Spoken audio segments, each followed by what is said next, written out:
दोस्तों, मैं हूं तैसर मीर और आप देख रहे हैं मीर टाकीज। आपके इल्म में है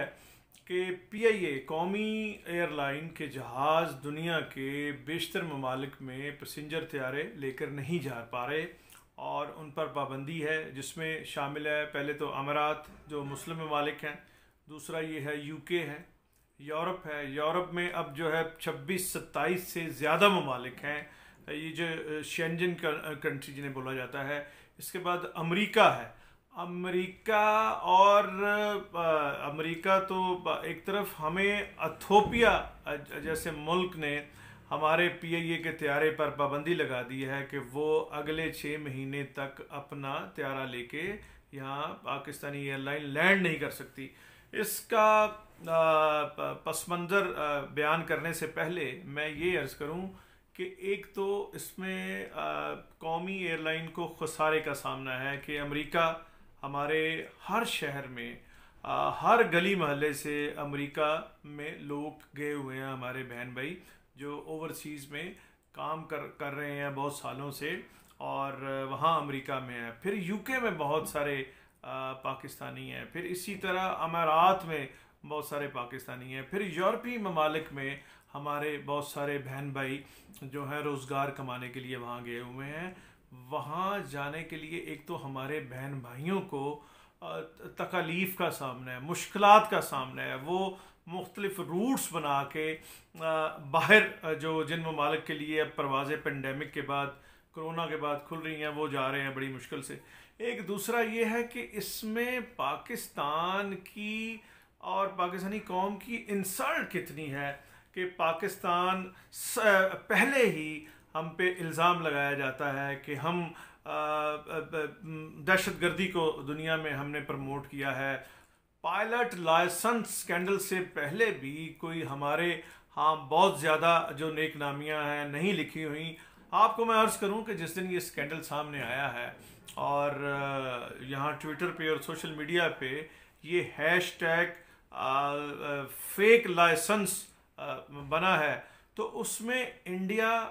ख़ास तौर पर इंडियन जो लोग हैं, उन्होंने इतना ठट्ठा उड़ाया हुआ था, इतना मजाक किया हुआ था। बहुत सारे ट्वीट मैंने इंडिया के पढ़े जिसमें लोगों ने ये इल्ज़ाम लगाया हुआ था, ये बकवास की हुई थी कि ये कौम पहले टेररिस्ट पैदा करती थी और अब ये जाली पायलट पैदा कर रही है ताकि ये दुनिया की एयरलाइंस में जाएं और दहशतगर्दी करें और त्यारे गिराएं। पहले मिनिस्टर गुलाम सरवर खान ने कहा कि 262 पायलट्स के लाइसेंस जैली हैं और इसकी सारी जिम्मेदारी पिछली हुकूमतों पर डालते हुए ये कहा कि ये तमाम सियासी भर्तियां थीं जो नून लीग और पीपल्स पार्टी ने अपने अपने अदवार में की थीं और इस डॉक्ट्रिन के साथ और इस स्टांस के साथ इमरान खान भी उनके साथ खड़े नजर आए। फिर जब दुनिया के मुख्तलिफ ममालिक से इसका शदीद रद्द अमल सामने आया, यूरोप, अमारात, यूके, अमेरिका, हत्ता के इथियोपिया ने भी कौमी एयरलाइंस के जहाज़ों पर पाबंदी आयद कर दी,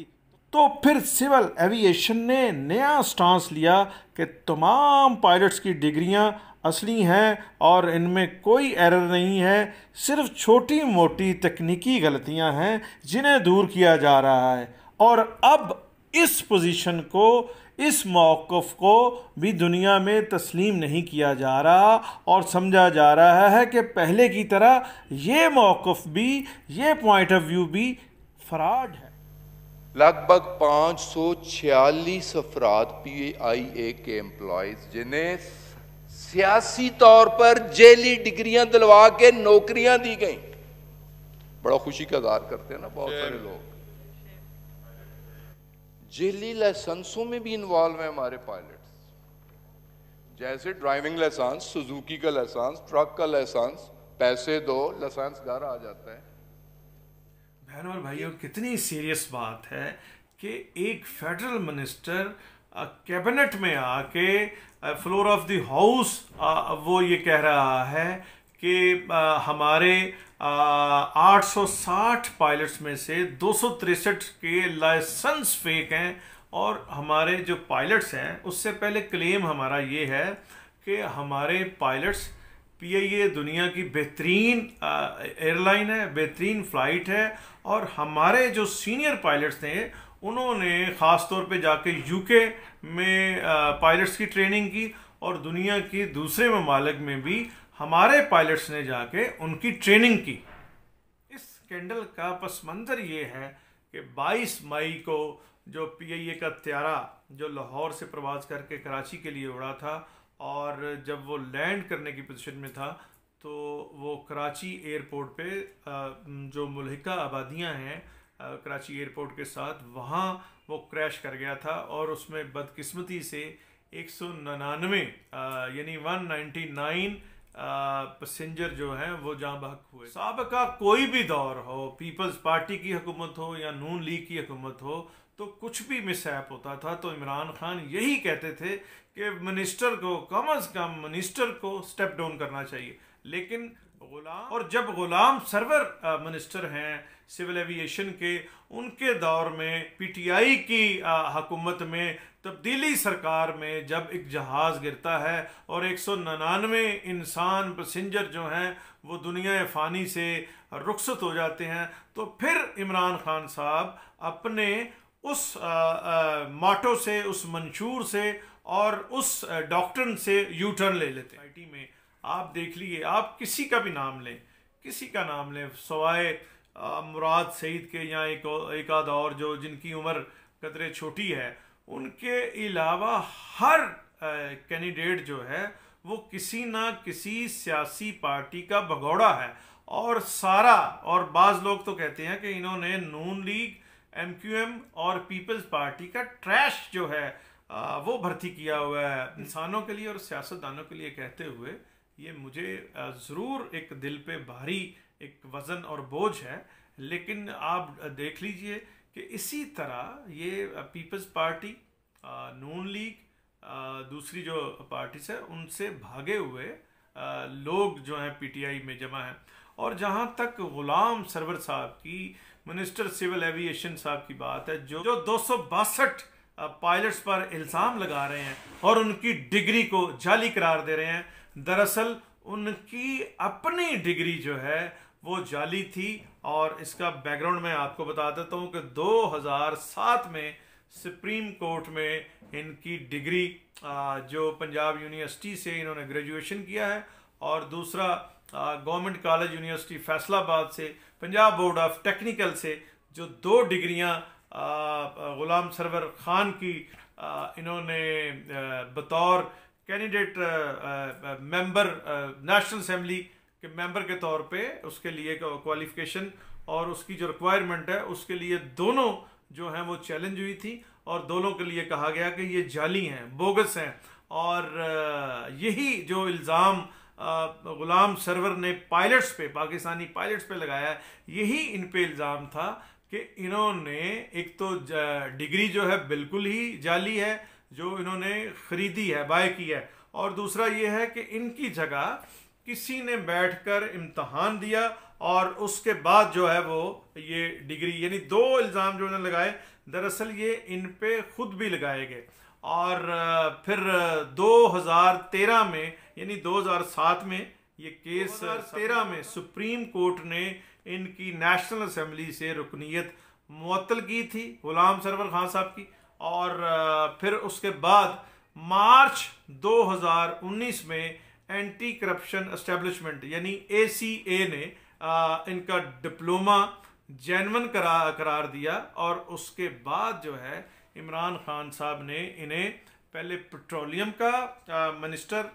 वफाकी मिनिस्टर लगाया, और उसके बाद इन्हें पेट्रोलियम की मिनिस्ट्री से उतारा गया। फिर रूमर्स और अफवाहें फैली कि गुलाम सरवर साहब जो है PTI को छोड़ के जा रहे हैं, तो फिर खान साहब जो ना झुकते हैं ना बिकते हैं, और जिनकी बकौल शिबली फराज हर मिनिस्टर पर नज़र है, वो उन्होंने इनको पहले एक मिनिस्ट्री से उतारा, यानी पेट्रोलियम में भी इनकी कुछ स्पेशलाइजेशन नहीं थी।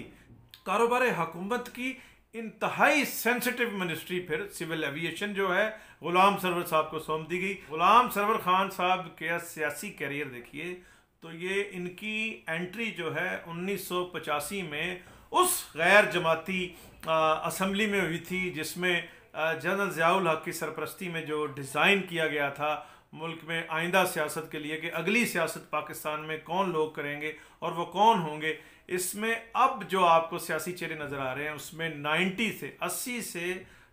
90% जो सियासतदान हैं ये उसी गैर जमाती इलेक्शन से। उसकी समरी ये थी उस 1985 के गैर जमाती इलेक्शन की, पूरे पाकिस्तान से वहाँ से सारे वो लोग कन टुटे चीदे पिस्तौल ये वो, और जिनका थाना कचहरी में जो चपेड़े खाते भी थे चपेड़े मारते भी थे, और अपने अपने शहर में जिन पे कोई कत्ल का मुकदमा था, जिसमें कोई कब्ज़ा ग्रुप था, उसमें ऑफ कोर्स कोई अच्छे लोग भी ज़रूर होंगे, मैं ये नहीं कह रहा। यानी उस गैर जमाती इलेक्शन में उन लोगों को सामने लाया गया जो इलेक्टेबल, पाकिस्तान की सियासत में इलेक्टेबल होने का, जिनमें जरासीम मौजूद थे। और ये सौगात और कस्तूरी भी, गुलाम सरवर साहब भी 1985 में मुंतखब हुए। उसके बाद 1985 से लेके आज तक कभी ये पीपल्स पार्टी के टिकट पे असम्बली में गए, कभी काफ लीग की गए, कभी पीडीआई की टिकट से गए यानी पीपल डेमोक्रेटिक अलायंस, और कभी शौकत अजीज़ के ये मिनिस्टर रहे। गुलाम सरवर खान वो पुर्जा हैं जो हर मशीनरी में, अगर मशीनरी जो है किसी आमर की है, किसी मार्शल एडमिनिस्ट्रेटर की है, उसमें भी गुलाम सरवर साहब फिट होते हैं। नून लीग की हुकूमत में भी फिट होते हैं, पीपल्स पार्टी की हुकूमत में भी फिट होते हैं। और अगर पाकिस्तान के सादा दिल लोग इमरान खान को ही ज़ेड भुट्टो और कायद आज़म मोहम्मद अली जिन्ना समझ लें तो उस सियासी निज़ाम में भी जाली डिप्लोमा, जाली ग्रेजुएट और जाली pilot licence fame readymade minister fit आ जाते हैं। हमारी बदकिस्मती ये है कि 1965 में हमारे मुहाफ़िज़ों, रखवालों और खैर खाओं ने